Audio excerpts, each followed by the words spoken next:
I'm focused on a very comprehensive approach to tackling the achievement gap in our schools. It still matters in Maryland what your socioeconomic status is and what your race is to determine whether or not you're going to be successful in school. And we know it doesn't have to be that way. When we invest in 0 to 5 initiatives for early childhood education, we can eliminate disparities and give children an opportunity to enter school ready to learn at the same pace. And so for 3- and 4-year-olds, we do that through our universal pre-K plan. It's phased in 4 different phases, and the first 3 address getting all 4-year-olds covered regardless of income, and the 4th phase would cover a half day for 3-year-olds from working class families that earn $70,000 a year or less. But to be truly comprehensive in our approach, we have to be worried about those children from birth until they get into preschool. And that's where the child care subsidy comes into play. We currently have a child care subsidy on the books that is woefully inadequate and isn't well serving the low-income families it's intended to serve. A couple of years ago, we had as many as 20,000 families that were on the waiting list for this subsidy. The administration purged the waiting list, asked everyone to reapply, and so now there's about 400 families on this waiting list, but it's not because we got 19,600 families tied to services.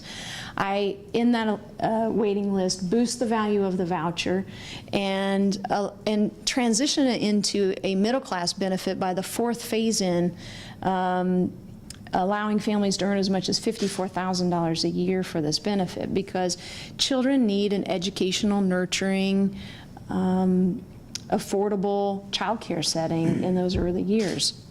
We also focused on after-school and summer initiatives for our youth. We know that one way to address the current mass incarceration cradle-to-prison pipeline approach is to have more affirmative opportunities for our children.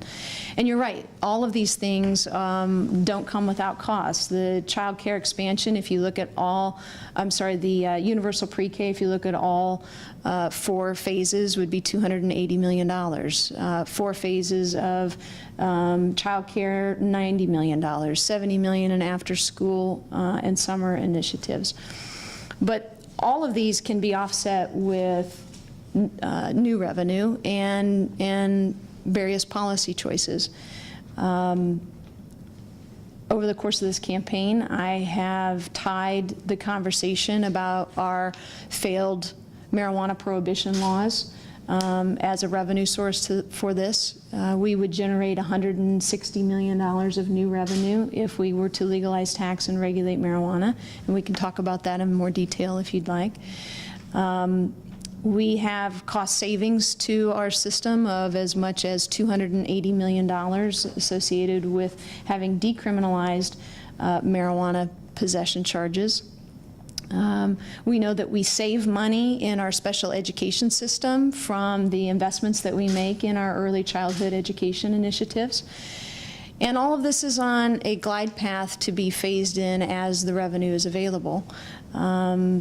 And the tax policy that we discussed is all revenue neutral. Everything we're proposing in relief is paid for by either closing the corporate tax loophole or raising the income brackets on higher earners.